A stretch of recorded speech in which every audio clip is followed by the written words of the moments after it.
Rusty Hazelden here, and welcome to the Art of RenderMan Volume 1. In this video, we're going to unlock the secrets of Pixar's RenderMan by creating an animation in Maya with photorealistic materials and dramatic lighting. To get the most out of this video, make sure to download the project files linked in the description and give this tutorial a go. In this video, we're going to finish texturing the work light. If you're just jumping in at this point in the tutorial, open the scene file called Chapter 3. Otherwise, let's continue with the scene where we left off in the last video. Let's start by creating the chord material. Adjust the view so the chord fills the frame. Select the chord, and then click on the Pixar surface icon in the shelf to assign a new material. Let's name this chord material. In the diffuse section, click the map icon next to color. Click on the file node, then click on the folder icon next to image name. Select chord text.tex and click open. Rename the file node chord text file. Let's expand the color balance section and then click on the color gain swatch. To make this an orange colored chord, type 16 in the hue field. Type 1 in the saturation field, and leave value set to 1. Start an IPR render by clicking on the IPR clapboard icon and select the perspective view. Switch to the Place 2D texture node. Change the repeat UV to 1 by 20. This will tile the texture along the chord surface. Now we have an orange chord with text written on it. Click on the Show Output Connection button twice to switch back to the chord material. The chord is made of plastic, so let's adjust the primary specular lobe. Change the specular Fresnel mode to physical. Set the edge color to white by dragging the slider to the right. Then set the roughness to 0.3. To add the appearance of ridges to the plastic chord, we're going to add a bump map. Expand the globals section and click the map icon next to the bump attribute. In the Create Render Node window, expand the RenderMan pattern section and click on Bump. Select the PXR Bump node. Switch to the PXR Bump node in the Attribute Editor. In the Pattern section, click the map icon next to Input Bump. Click on the File node, then click the folder icon next to the image name field. In the Source Images folder, select chordbump.tex and click Open. Rename the file node Chord Bump File.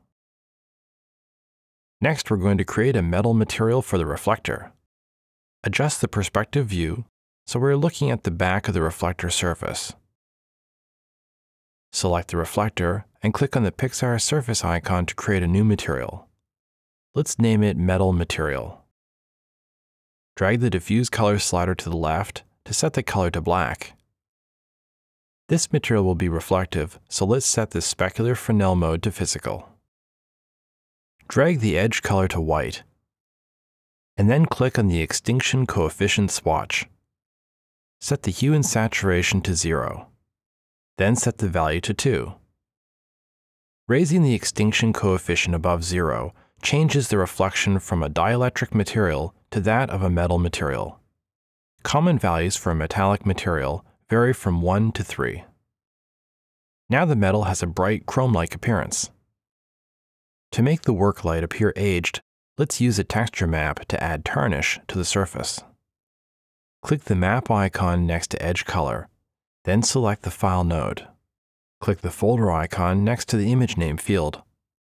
Select tarnish-specular.tex and click Open.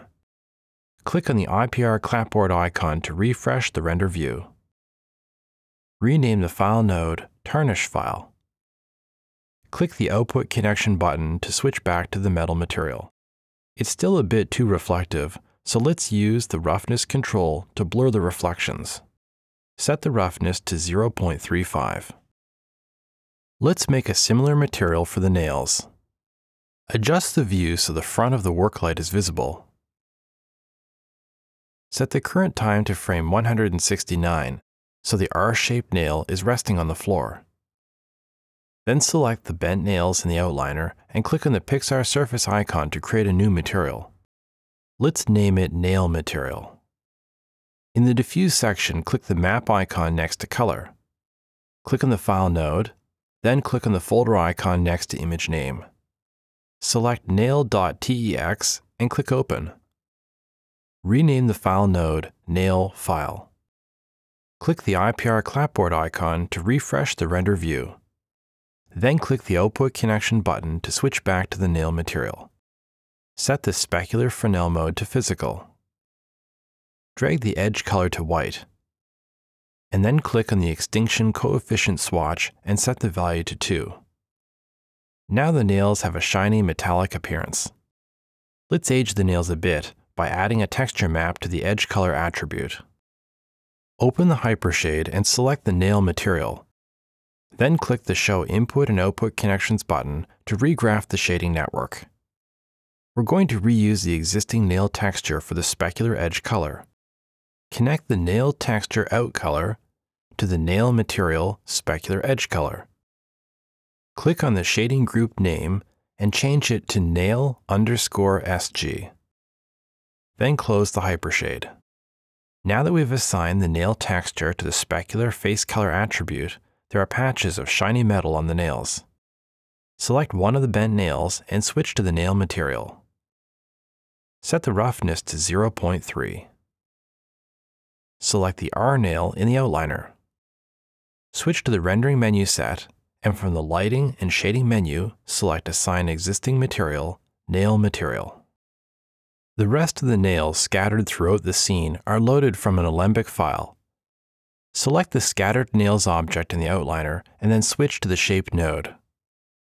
There are a few important settings that you should always double-check before rendering an Alembic file with RenderMan. Expand the Render Stats section and make sure Visible and Reflections and Refractions are both enabled. Then expand the RenderMan section and make sure the Render Alembic Cache checkbox is enabled. This Alembic file only contains static nails. If you import an Alembic file with animated objects, you may need to enable the Use Global Time checkbox. To assign a material to an Alembic file, we're going to use the Dynamic Rules Editor, which can be found in the RenderMan shelf. Click the plus icon to create a new rule. A rule is used to link a material in the Maya scene with an external Alembic file. The first text field is for the material ID, which is also known as the payload. Type in nail_SG and press Enter. This is our nail material. The next text field is for the rule that will select an object in the Alembic file. This is also called the expression field. The Alembic file contents are listed in the Inspect Alembic section of the GPU Cache node. Double-click on the Scattered Nails entry at the top of the list. Copy this text, then in the Dynamic Rules Editor, type in a / and then paste the text into the field. Press Enter to complete the rule.